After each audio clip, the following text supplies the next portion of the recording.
All right, welcome to the Good Rookie Show. My name's Fahim. And my name is Nelly J, y'all, and we are Good Rookies. That's right.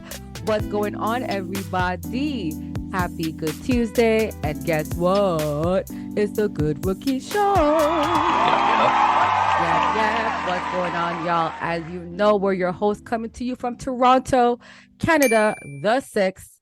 And we bring you the hottest topics in sports and culture. But this week, we have an amazing guest, a returning guest coming back on the podcast. Y'all should know who he is. Fahim, please introduce who we got. That's right. Our longtime listeners would definitely know who he is.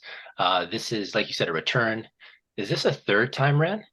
It is a third time. Okay. Third time's a charm. All right. So somebody, we've covered things before.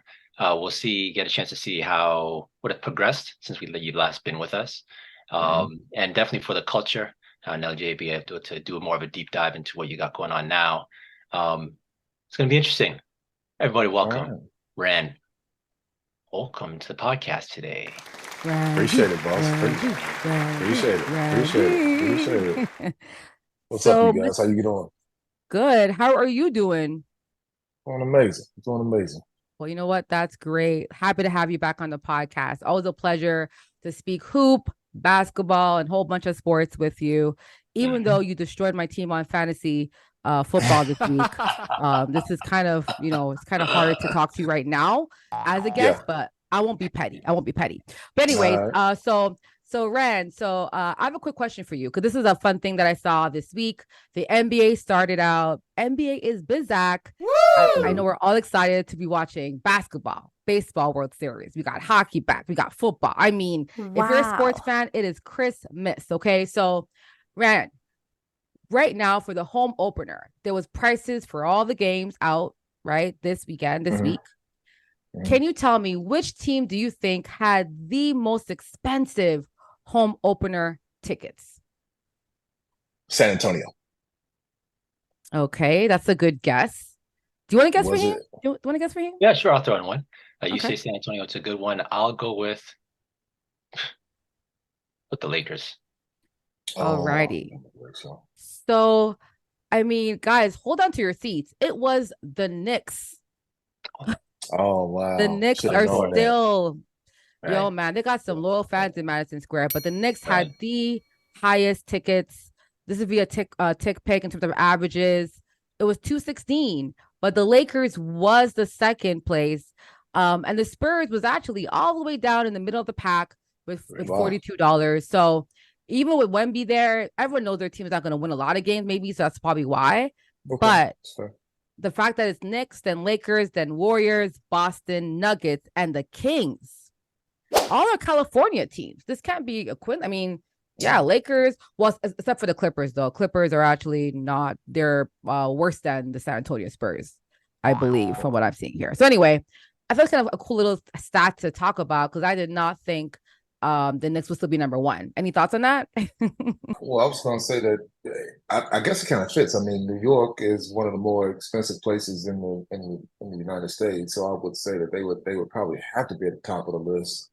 And then the LA would be another place that is pretty expensive to be at those games. Those are star-studded games, so they get all the stars to come out. I probably should have guessed them first. Now that I think about it, but makes sense though. Yeah, I'm with you. I probably should have guessed them also. The Knicks, I guess, they're like the NBA's firstborn child. They're very, Christmas Day games. Right. So there's a vested interest in the league to have the Knicks do well. I'm really surprised though with San Antonio being such a small market and having such a generation, like they're saying the most generational player coming out since LeBron James. That's the way it's advertised. And the Spurs played at home for a home opener. Small market, huge player. The fact that they rank so far low, I'm pretty sure they sold out. So maybe they're keeping their ticket pricing reasonable. Is that it? Or what would you say? Because they would have to sell out, right? I would have thought so. I mean, if you got Wemby and everybody wants to see him play, and you play at home against, I think Dallas was their home opener, right? That, Yep. yeah, So I that, would uh, have, that's a I would have rivalry in that imagined state, right? that's a rivalry. I would have thought Hmm. that people would have driven down from Dallas to San Antonio to see that game, Yeah. just based on being fans. So, but again, San Antonio is an extremely small market. So who knows? I don't know why they wouldn't have raised their ticket. Everything else in San Antonio is super expensive. I'll tell you that much. You go in that Riverwalk, you're gonna pay a arm and a leg for a burrito. So I don't know why. I'm not sure why the ticket prices wouldn't have been higher. Hmm. Yep. The lowest, just so you know, are the Pacers and Charlotte, and Memphis was bottom third. Wow. The Raptors were ninth, so they're above the Hawks, Bucks, Rockets, who's actually ranked pretty high, the Right. Mavs, and then the Spurs. So Okay. all Texas teams were pretty much around the same. But yeah, it was kind of interesting to see that these ticket prices. I'm like, wow. Anyway, you got it, Fahim. All right. So, Rand, he's obviously, Mhm. we get to for the culture. You see how kind of connected he is to, high school, even college. So that I feel this question is really relevant, especially for Rand. You can give your input in regards to it. The NIL, Mhm. they had rankings for players, the value of the players, and I guess two players, uh, Bronny James Mhm. and Shedeur Sanders. Mhm. Shadeur. Isn't it Shedeur. Shedeur? Shedeur. Ooh, Fahim. That was funny. You sound like me. Is it Shador or you said? Shedeur? Shedeur. Yeah. Shedeur. I've never said it before, so I know, so I'm yeah. laughing because that's normally me, That's Mm. how Fahim. You you know say me. Shedeur. I'm So always the it's one person Shedeur. that says it wrong. Shedeur. Yeah, Shedeur. Shador. Okay. Yeah. So LeBron, You're being Bronny naughty James today, Fahim. You're being naughty today. and Shedeur Mhm. Sanders, they were number one and number two for college players in regards to NIL. Shouldn't really be surprised being, big brand names with parents that have actually been professional athletes. But I just wanted to get your input in regards to maybe how that works. And yeah, just let me know. Well, I think the biggest thing is that they already have money. So money breeds money. I think that makes it easier for them to be able to find deals. If your dad is probably one of the more marketable people that we've had in sport, in Deion Sanders, I don't think that it's very difficult to, and as braggadocious and boastful as he is, he sells himself, right? He has sold things on his own.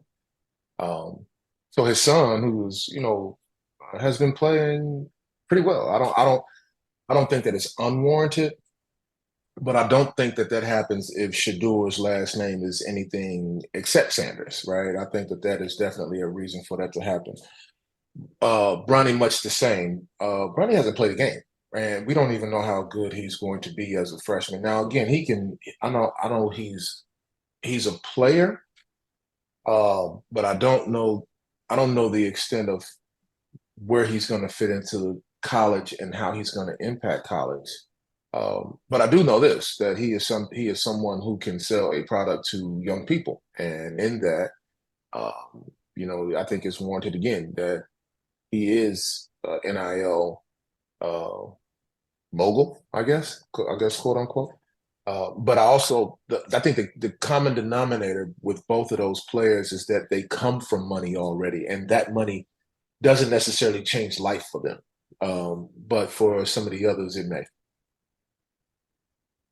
I find that interesting you mentioned that because like we talked about past superstars, past stars, and like we rarely see them ever really do well, exceptionally well. We've had other star sons come up, but the fact that these two specific sons are doing so well, do you think it's only because they are like legit superstars? Like I think a regular NBA dad, I don't think his son's gonna have an NIL deal this big, but because it's LeBron, who's obviously some folks call them top five of all time, and it's Deion Sanders, another top player of all time.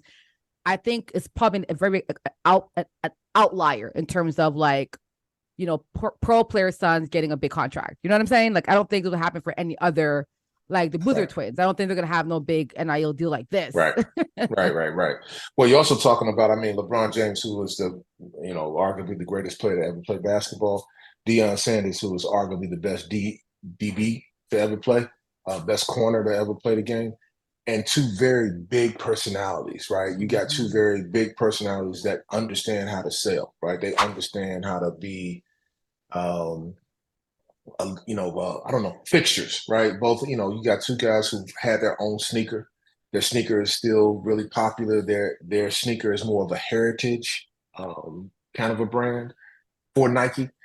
So I don't know that it's I don't know that I'm shocked, but I also agree with you that the Boozer twins will never get anything like this. But Carlos Boozer was as good as he was as a player, he was never LeBron. And he was, he was never Deion Sanders. So I don't know that it necessarily works that way. Plus, from a marketability standpoint, Bronny has a big personality. He does TikTok videos. He's out on social media. He's moving around. He's doing his thing and playing video games and so on and so forth. And also, Shedeur, much the same. Like Shedeur is riding around campus in $400,000 cars.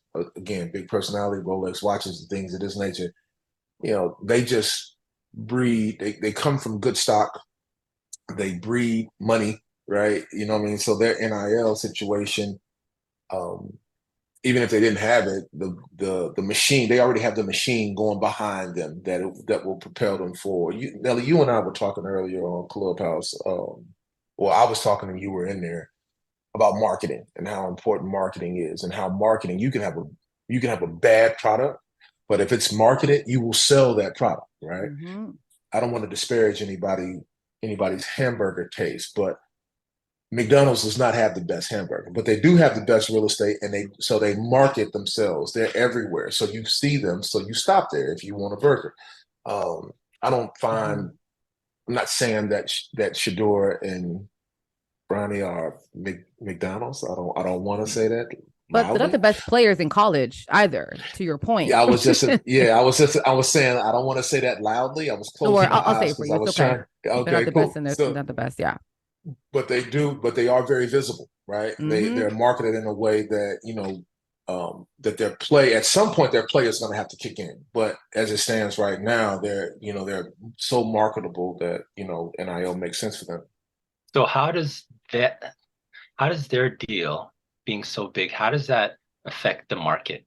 Like other players who need, or who are going to get an NIL deal. Does the fact that they're mainly getting it off of their name, and like they've come to college sports like with a leg up before getting there? So how does it affect maybe kids coming out maybe 2 years down the road, and 3, down in the future when they come in?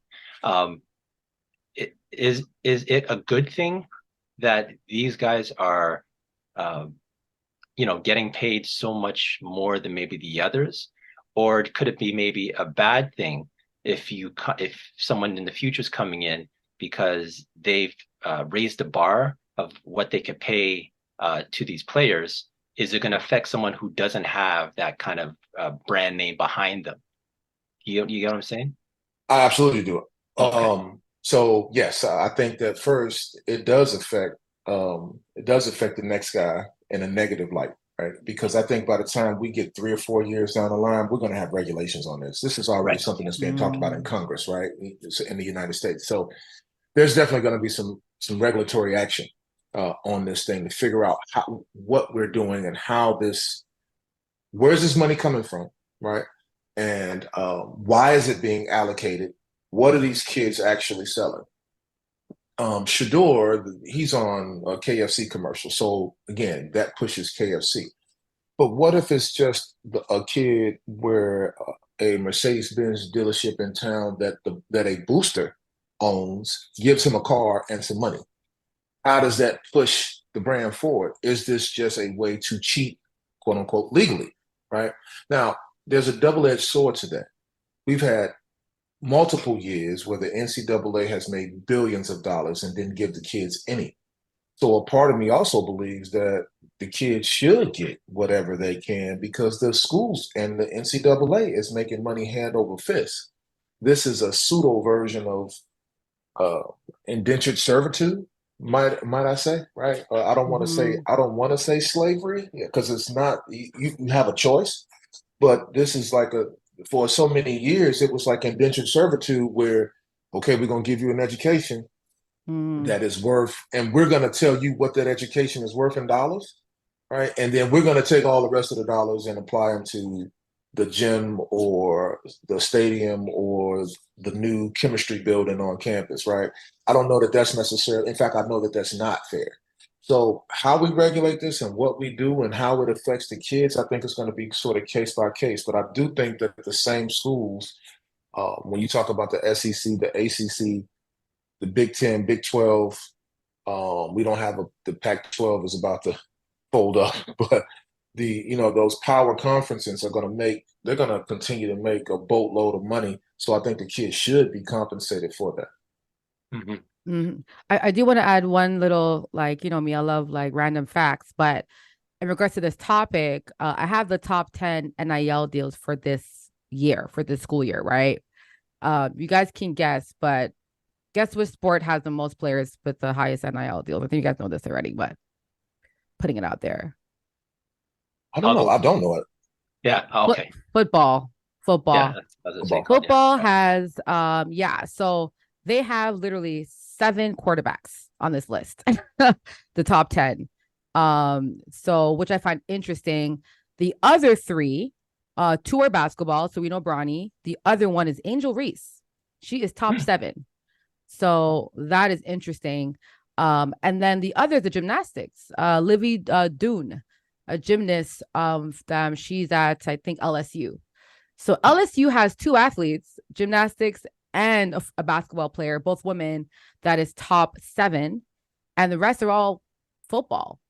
And all these kids are from $1 million, 1.4 minimum, up to, of course, Bronny at 5.9 million. So football is dominating right now in terms of NIL deals. And if you're a quarterback, actually the non-quarterback is only Travis Hunter. He's ranked 6th. So Deion Sanders has 2 players, 2 that are on actually top 10 for NILs valuation this year, which I think is crazy. But I think Hunter is actually a top player in his position. Shedeur is not, but any thoughts on this, guys? Any thoughts? Well, I think that there's the quarterback position again is highly valued, right? At the pro level, at the high school level, and clearly at the collegiate level. I think there's so much value at that position. If you don't get that position right, you have no chance of winning, right? Because you got to be able to generate offense. So I'm not shocked with that. I guess the shocking piece for me is that Colorado has 2 kids that are on that list. Now, Travis Hunter is, I believe if he wasn't the best player in the country, he was one of them by a lot of publications, but he's 1,000% the best cornerback in the country as a high schooler. So what he did is warranted, and he is a pro. There is no question about this kid is a bona fide pro, will play in the NFL, God willing, for a long time, barring injury. Shedeur, though, is, again, a situation that we were just talking about. There's, it's an interesting dichotomy as to how, money is allocated. But I will tell you this, man, the one thing that does make me feel good about Shedeur is that for a long time, and I think I don't want to go into race relations, but I am in this particular moment. For a long time, we've had young white people, right, benefit from their parents' ability to propel them forward by what they have had in reserve, right, which is not a bad thing.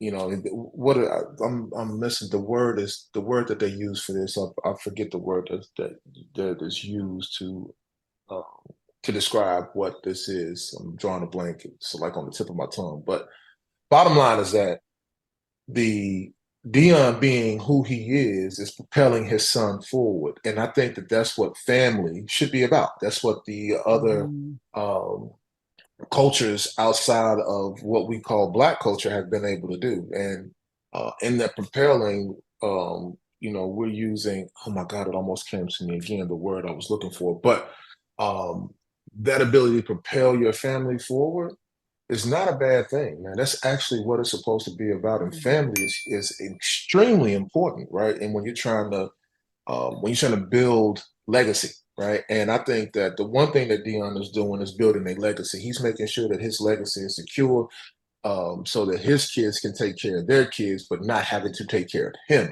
That is one of the hugest. That is the biggest. I don't want to say hugest. I don't even know if that's a word, but that's the biggest problem for young Black people who come into money. Right, that was a problem for me playing basketball, where you might have to take care of an aunt or an uncle or a grandmother, but you also have to take care of your own siblings and then cousins, and now you are able to get to your own children, so to speak. So I'm not mad at it at all, but it is eye catching that a program that is really not that good have two kids in the with NIL deals. Mm-hmm. So NILs, they're pretty new. It makes me think of remember NFTs, a little bit Absolutely. post-pandemic. A lot of people, NFTs were new. A lot of people caught in. There was just a study a few months ago, actually, of the NFTs. Guess what percentage of them, as of right now, are considered worthless in the market? What percentage I consider? I would have to say at least 90% of them are. Yeah, I was gonna say like 85. I'll go under, but I think it's like most of it. Rand, ding, ding, ding, 95%. Darn it! Wow, right now, it beats me even in fantasy now in this. Wow.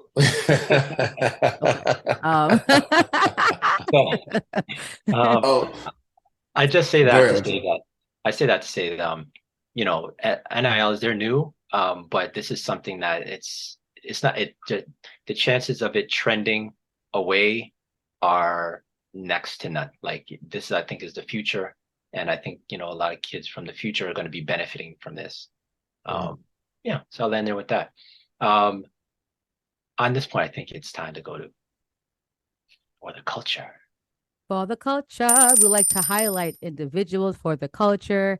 And today we get to highlight professional, or I'll say retired pro basketball player, played 9 years, businessman, entrepreneur, founder, president. I mean, you name it, right? He has a lot of skill sets right now, y'all.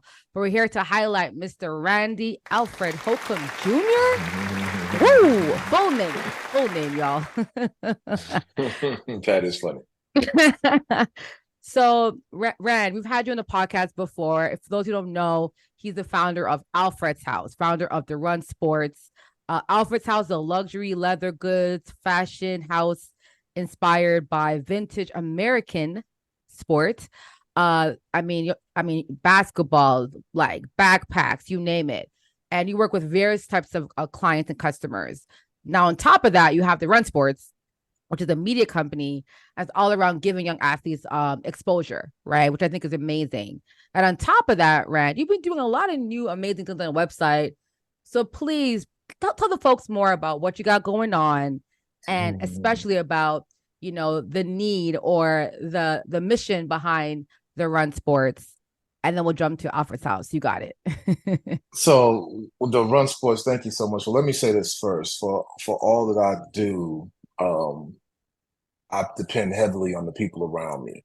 And for all of the listeners here, for all of the praise that I just got, 60% of that should go to the person who just introduced me, Nelly J, who I depend on heavily, right? I don't want to phony kick it. I'm not going to get on here and, oh yeah, I'm over here just working if I'm being quite honest, in a 7-day or 5-day work week, well, probably 7 days, about a 7-day work week.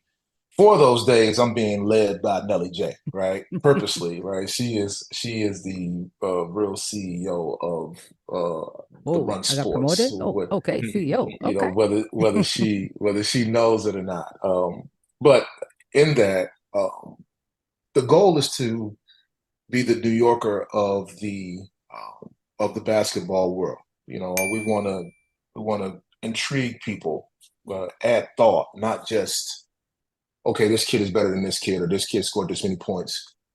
I don't think that that's necessarily in fact, I know that's not my mission. My mission is to tell a story in a way that it captivates the the audience that we're looking for, and we are looking for the thinker. We are not looking for the just a typical basketball player.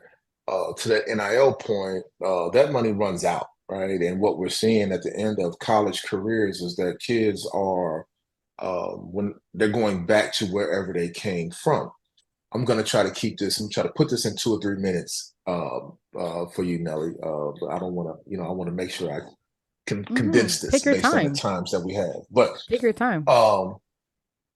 one of the problems that I have with Colorado is that we're taking young Black men and putting them in a white environment, and then when they're in that environment 4 years later, they have to go back to their community, right? And then try to figure out life in their community. They can't really draw on the resources from Colorado any longer after that career. Very few can. And I don't think it's enough to have 1 or 2 kids, or maybe even 10 kids, go pro when you have hundreds of kids walking around the campus that will probably never go pro. But in that, setting up yourself and being thoughtful and understanding what's going on around you is paramount to us at the Run Sports, so that, yeah, you're good, but what else can you do? How can we help you? What can we introduce you to? What trades could you be a part of? What business interests do you have? Should you start a business right now? Should you fail at it right now to figure out what you need to do the next time, so that you fail again, and then you figure out what you do the next time, right? Because there's a lot of failure that's involved in success. What is success for you? Success should not be just you making it to the NBA or making it to the NFL. It should be what you deem is your greatest self, right? So again, Fahim, I don't. I think you're a pretty big fan of Dion, and I am too. My little brother actually played for him at his school here. But one of the reasons I was down on the Colorado move is because I knew that young Black men would follow him there. Now, as far as the Run Sports is concerned, right? We have to be cognizant of the effects. We've done this for 80 years now with athletes going to college. What is happening to these athletes after college? That is more what the Run Sports is about, more than anything else.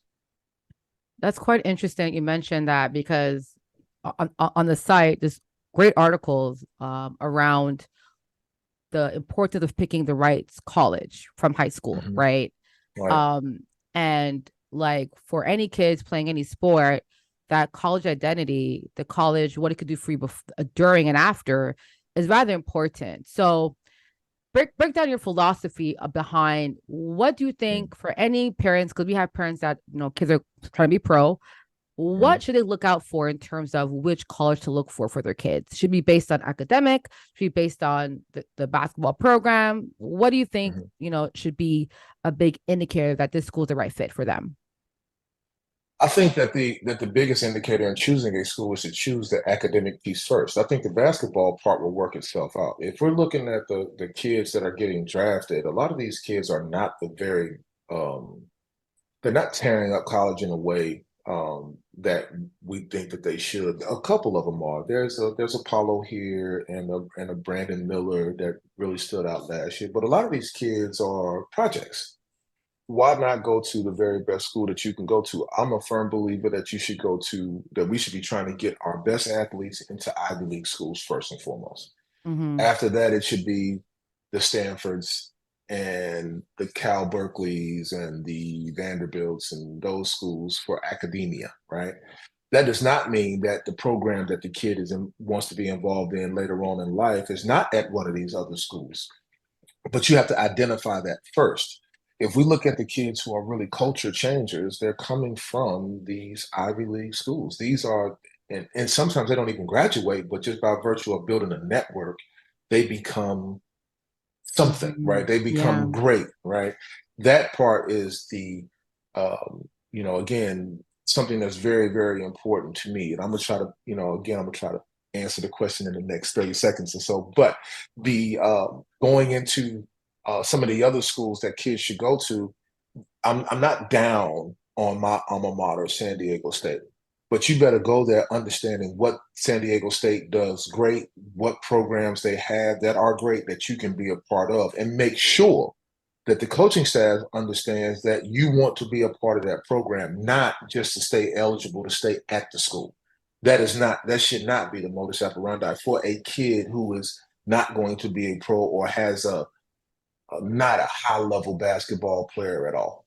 And there's actually some really good advice around how to pick a school or college, because your kids have to go there, and like you said, not every kid getting scholarships for basketball or football or volleyball, whatever they're playing, will have a professional career. So academia, like what the school's known for, the reputation, that networking is huge. I remember like my network after graduating helped me so much, like more than I could even ever be grateful for. So that's a really good point. Now I know the run sports, scouting service is a big thing, especially for 2024. Big up to 94 feet, Cam Tatum. So 94 feet daily, working with the run to definitely scout and help colleges and help coaches nationwide, right? Or actually internationally wide, to find the right kids for the right fit. So break down, the run sports, their philosophy behind the scouting services, and what do you think makes the run sports scouting services unique compared to the others? You got it. Well, I think the first thing is that you have people that actually play that are doing it. You know what I mean? Like we actually touch basketballs. We actually know what it feels like to run. We know what it feels like to run offense, how it feels to be defended, how it feels to score, how it feels to be hot, how it feels to be cold. And what kind of players actually work at each level. I think that's the biggest thing. Mm-hmm. We try to identify a couple different things. So I think the first thing that we want to do is be able to identify who is changing the game, right? When they go on the floor, who is changing that game? And you change the game a couple of different ways. You change the game with explosive nature or athleticism or some sort of undeniable skill, the ability to shoot, ability to handle the ball, ability to get to the basket, something along those lines. Basketball is for tall people. I don't want people to forget that. So, when we identify somebody that is 6'7" or 6'8" in the ninth grade, whether it's fair or unfair, that player gets carte blanche because there's potential there. That word is used probably more today than ever before when it comes to identifying basketball players. And again, whether that's fair or unfair, I'm sorry, that's just the way the business goes. We don't necessarily look at who scores the most points and all the rest. That stuff doesn't really matter. Does what you do translate to the next level, right? That is, or past that level. Does it translate 2 levels up, right? I think that's the biggest thing that we try to identify. On the boys' side, we do rankings, like we do, 1, 2, 3, 4, 5, 6, 7 type deal. On the girls' side, we do not, right? That is again, that construct is different for both sides because different people are influencing either side. Mm-hmm. I'm not huge on the numbering system. I think that it can be useful. I'm bigger on the star system. Can this player actually help? But the biggest thing that we do is try to help the college partner with the kid, right? We try to marry them, right? That is the biggest thing. Can we talk to the coaching staff at the school, understand what it is they need, truly listen, like this is sales, right? They truly listen to what their need is and truly listen to the kid that wants to be successful at the college level and, first academically, second athletically. Can we figure out how to put those two sides together? That's the ultimate goal of the run sports. Mm-hmm. Mm-hmm. All right. So with your ranking system, who's your core audience with that? You say is it the coaches, players, or you want to fit in the middle? Like who's your core? Like who would most benefit from the ranking system that you have on the run sports? So I think the parent, right? The parent and the family, right, benefit the most. And then second is the college Okay. or the NBA team. So what we want to do is broker the deal, right? We just want to be brokers in that. Right. And right now, who are the big players established right now in doing that right now? Well, the big names in that would be your 24/7s and your ESPN and rivals in the basketball world, right? Those three and on three. There's a couple of them out there that are well established. Some of those are run by the same people, right? It just seems like they're not, but they're using the same data, repackaging it, you know what I'm saying, changing the font, so to speak, and then throwing it right back out there for the world to look at, right? Mhm. So there are a couple that are really good at what they do. There are a couple of them that are awful at what they do. All right. And Mhm. how does Run Sports different or differentiating yourselves from the others that are out there? Well, the biggest part is me. I don't think any of those guys have somebody that is astute as me in their ranking departments or what it is they do. They send people out and they watch the kids and they say, okay, well, this kid is good because he plays for this team, and and then it starts to get really political, right? What we want to do is stay out of the politics of the basketball and say, hey, these are our thoughts, and we believe X, and this is where we had this kid ranked before, and look at what has happened now. But more than the rankings, like I said before, we want to make sure that we broker the right deal for the kid. We want to be able to give the family as much intel as we possibly can on the how. Then we want to talk to the school to figure out what it is they need, right? So if they need a small forward or power forward, do we have access to that kid? Can we, without just saying, hey, well, recruit this kid because he doesn't have a school, can we actually put them together in a real way? Hey, we talked to this kid. We know what you run offensively. We know what kind of kid this is. This might be a situation for you to come out and recruit this kid, truly, truly recruit this kid so he can help you keep your job and the kid can be successful in the classroom and on the basketball court. Where our real value is not the 5 stars or the 4 stars. Our real value is the 3 stars and the 2 stars that nobody knows. Finding those sleepers and giving them the information that we have that they don't, for a family that doesn't really know what to do, or a kid that's currently 6'4" that grows to 6'9", and all of a sudden his body is filling out and all the rest of this kind of jazz. Those are the kids that we can help develop and get to where they want to go. Okay, one last thing, and I'll throw it to Nelly J. So I just want to get clarification. Earlier, you were mentioning about, for instance, Colorado, and how maybe it's better for players to I'll use an HBCU school, right? Perhaps it maybe might be better to go there. So I think of the Fab Five. If the Fab Five didn't go to Michigan, let's say they went to an HBCU, then that's how programs are built. They have the big fanfare. If they say, let's say the Fab Five went to Howard, okay? Mm-hmm. Media's at Howard, everyone's in next year, the next crop saying, oh, Howard's the place to be. And then maybe that's how programs maybe get built, right? So with the kids now, if Colorado, with the example you gave earlier, say Colorado academically was a better school than the option that they had at the HBCU school, wouldn't it be better, according to, I guess, your train of thought of where you're saying was like school first, wouldn't it be better for them to go to Colorado opposed to going to the HBCU school, which isn't as good academically? That's my question.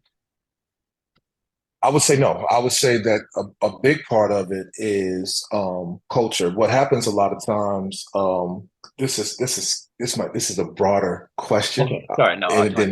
So I don't want to rush through it, right? You know what I mean? Take your time. Take your time. But I think the first thing is we have to remember that at a PWI, it's called a PWI for a reason, right? PWIs are predominantly white colleges. We talk about the sports the primary sports, the revenue sports are football first, basketball second, men's basketball second. Those are the 2 revenue drivers. Football being much bigger revenue driver.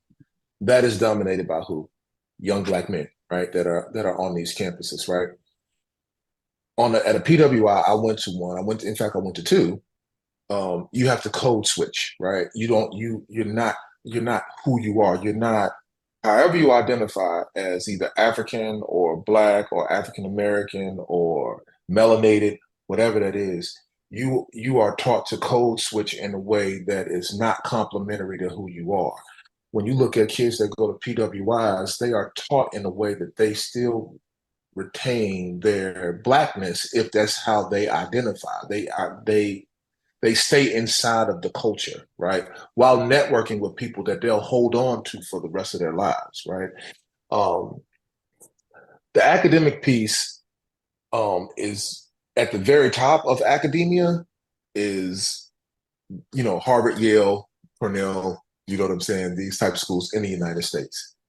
If you're going to one of them, absolutely makes sense, right? Because you come out of there, you get a $200,000 paying job right out of the gate, or $100,000 paying. Now you're gonna work 80 hours a week, but you'll be able to feed yourself.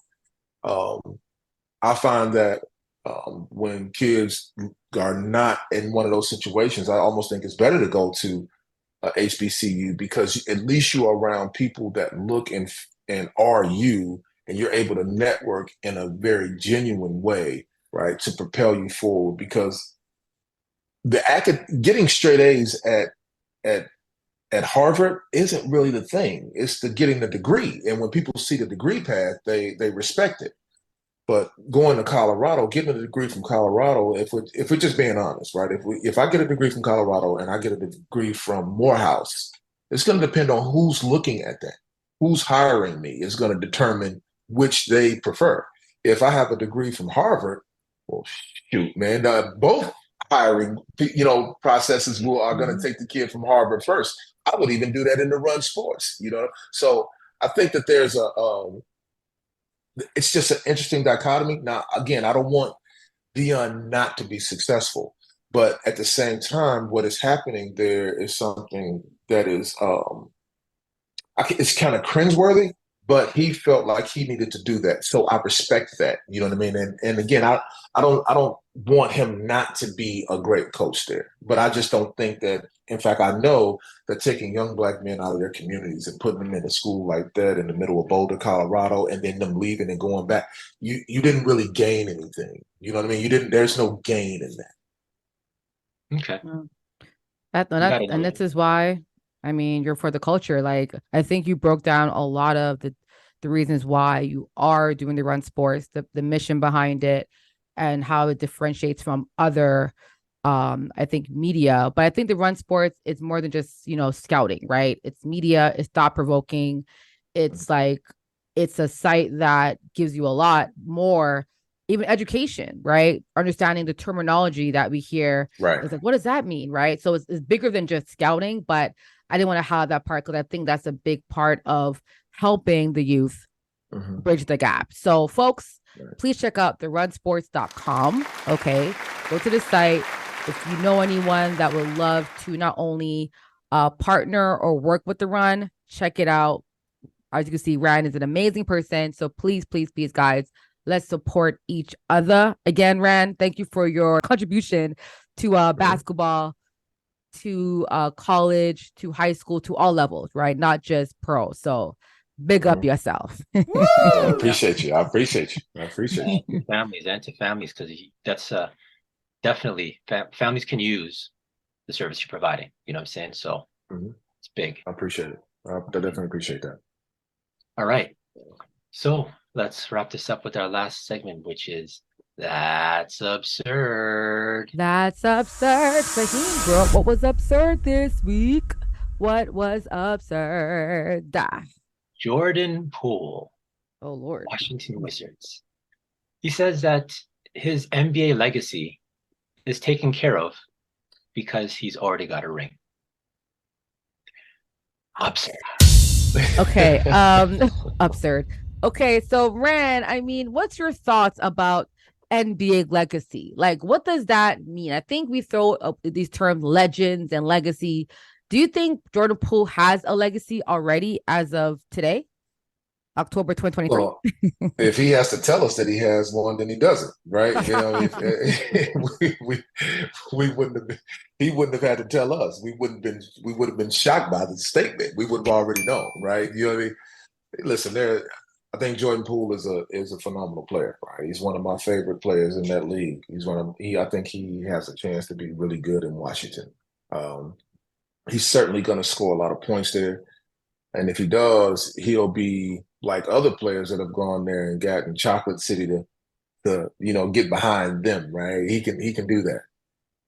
But at the same time, I don't want to psychoanalyze him, but I still think that there's some pain right behind the punch that he received. And I think that that pain might be less physical and more mental, right? And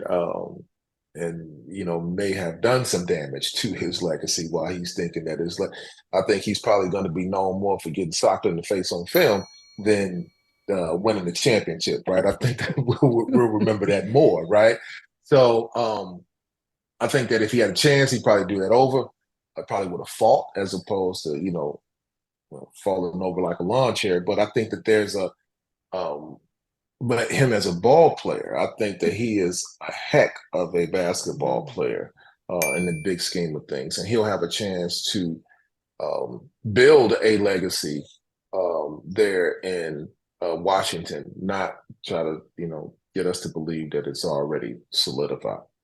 Yeah, I just think like a lot of these players, and I agree with everything you say, Ryan, they tie legacy to winning a championship. And I think that's really cute.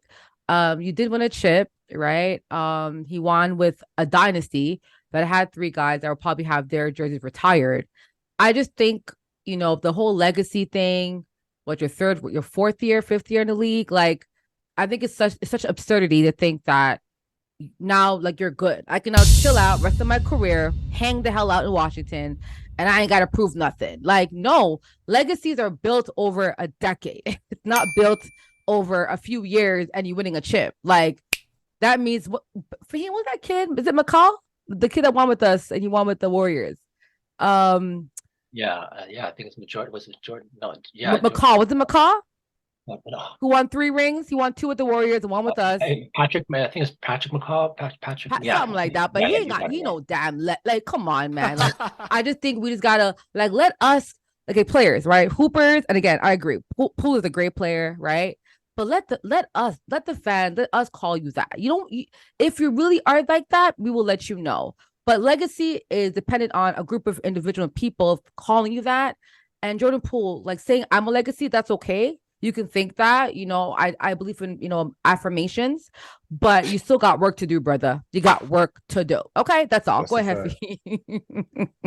I think he's really super explosive, really creative, great scorer. It's just, I think I'm going what's absurd with this is so there's people who contribute.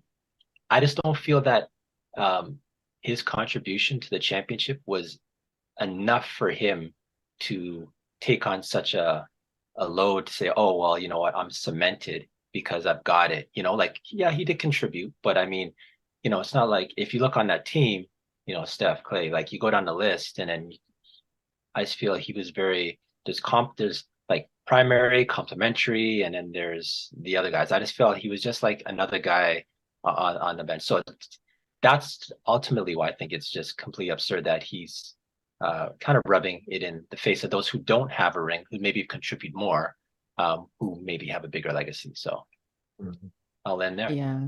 Like it's like Charles Barkley has a legacy and he has no chip, and you have one ring. Has a legacy. There's a ton of guys. Yeah, I mean, we gotta look up terminologies before we say things, I think, about ourselves.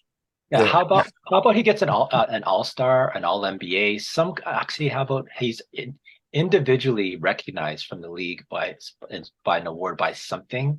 Yes. For a long period of time. I think if you get one all-NBA, you're not a legacy. But if you're all-NBA 5 years in a row, if you're a leader of a stat of some type of column that we can measure, if you're top of the league in something for more like maybe 4 or 5 years, then legacy.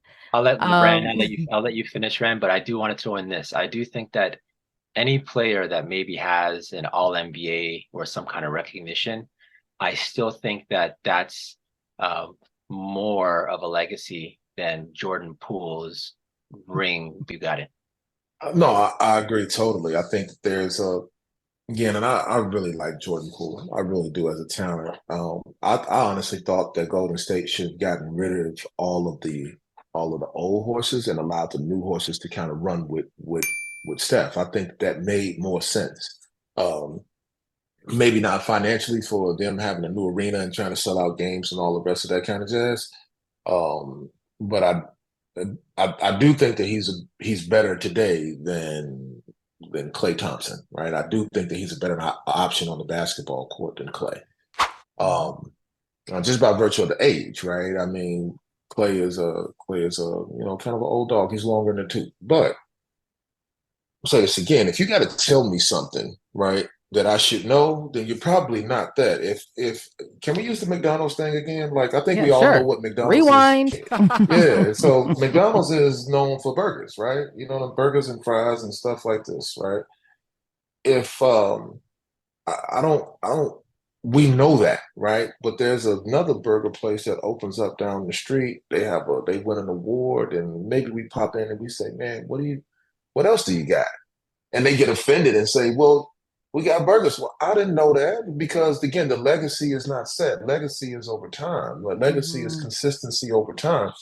He hasn't done that. I don't, there's he had a chance, right, to leave a legacy by being a six man of the year, two or three times in Golden State. It never happened. I don't believe that he won that award.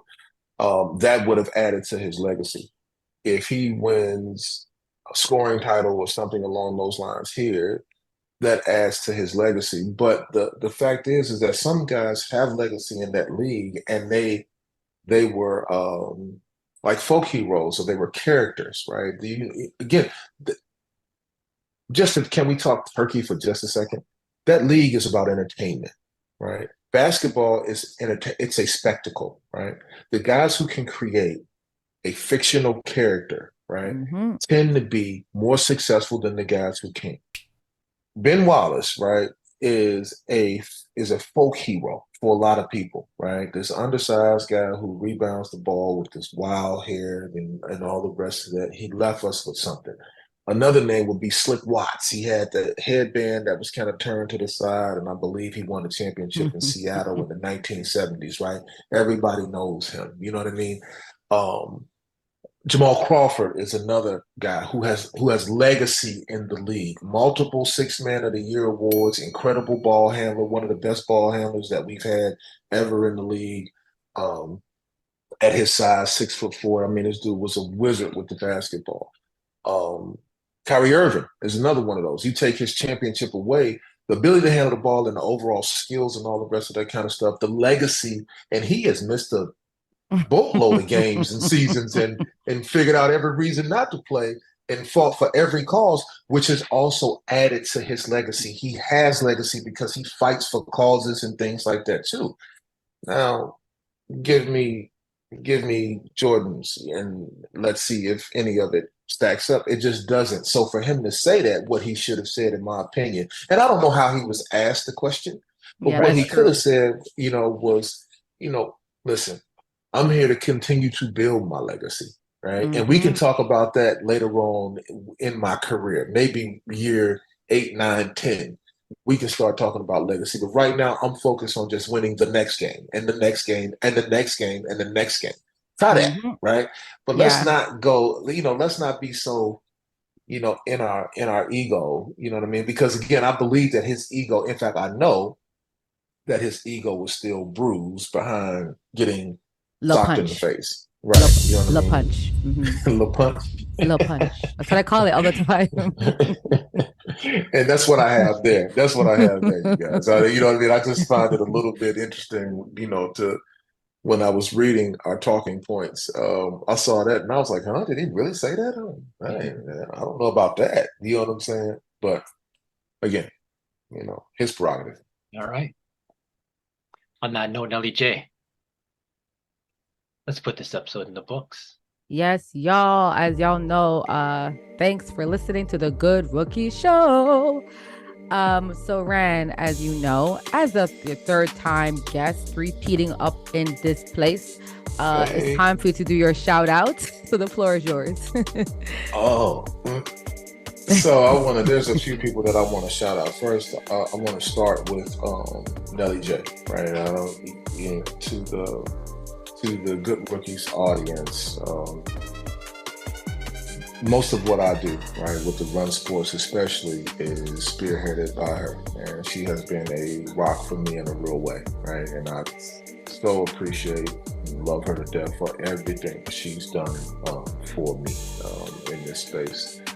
I don't want to phony kick it. This lady has a freaking motor of like a diesel truck, right? This thing just keeps going and going and going and going and going and going. You know what I mean? Sending me emails and texts today about stuff that I need to do. But first of all, that's the first person that I want to thank. The other people that I want to thank are Cam Tatum, who has been instrumental in the Run Sports as well. Maggie. What is Maggie's last name? Maggie M. I don't think we'll have to have her last name out there like that. Yeah, I forget. Yeah, she likes to be in the background. But Maggie, when you see this, you'll know. Maggie is like the ultimate assistant / bruiser. She'll beat up your ego and everything else while she's getting you to do what she needs you to do. And then I want to thank all of the people who support the Run Sports, who visit the Run Sports, who do the crossword puzzles and go and look at the terminologies and the rankings and stuff like that. Also want to thank the people that support Alfred's House, which is a sporting goods store that is so meaningful to me, and we continue to work on and help to try to get it to a place that is one of the best sporting goods stores in the world. That's the goal, and we won't stop until we get there. So that's always a work in progress, adding products and things of that nature. So I want to thank all the folks out there that have been so caring, who uses our basketballs for her program, things of that nature. Man, I'm just so appreciative. I know that I can be a handful to deal with sometimes, but I'm so appreciative for as much fun and poking at people as I do. That's my way of showing love. That's how I love, by poking at people and prodding people and terrorizing people with a smile. That's my way of showing love. So if I terrorize you or poke and prod at you, that probably means that I like you a lot. That's a great shout out, Rand. Wow. Appreciate you definitely for supporting the Good Rookies podcast and for working with me and helping us promote our podcast. And of course, everyone you named, all amazing people. Maggie, Karen, Cam, 94 Feet, big up to those guys. But yeah, definitely appreciate all the hard work. And folks, support, subscribe, tell your friends, tell your family, shoot. My shout out is to you, of course, Rand. Thanks for everything you do. And of course, I think 2024 is going to be a big year for the Run Sports and Alfred's House. So y'all make sure you're following them on Instagram or on Twitter. Pick your poison. They're on there. Okay. My next quick shout out is to Rihanna. So for those who don't know, she did the halftime show last year. Is it this year? My bad. This year. When she was pregnant. Was it this year or last year? I don't remember. Anyways, she has broken the Guinness World Record for the largest TV audience for that program, Super Bowl halftime history. Wow, y'all. That is insane. And y'all, Rihanna was pregnant. She was barely moving. She was kind of like, but the visuals, the dancing, the choreography, her music. I mean, she's an international superstar. So big up to Riri. Congrats on her new baby boy. But yeah, I thought it was pretty dope that, she got that Guinness World Record. So big up to her. That's my shout out for you. You got it. All right. Yeah. As we close out, obviously, big up Rand. So from the last time we spoke till now, you can see the progression in regards to the site. You adding the, Nelly J to your edition. I can co-sign that as someone who works with her, that, you got somebody who is going to definitely be that battery pack and keep the energy up and keep you focused and keep you driven. So, shout out to the Run Sports, both of you guys, what you're doing in regards to The rankings, that's why I asked for the culture segment when I was asking in regards to who are the players right now, because content is popping up very regularly, right? So I think the main thing is finding kind of your niche and nailing your niche. That's all you can really do, right? So, but it seems clearly the way you've explained that you understand your market. So I just want to big you up for that. Keep just focusing on your market and just driving that home. So yeah, no problem. All right. On this note, let's put this episode in the books. Y'all, that was a good rookie show. So if you had a good time, you enjoyed yourself, please like and subscribe. And tell a friend for him. On all platforms, if you're looking for it, you know what it is. Yeah. That's a good rookie show.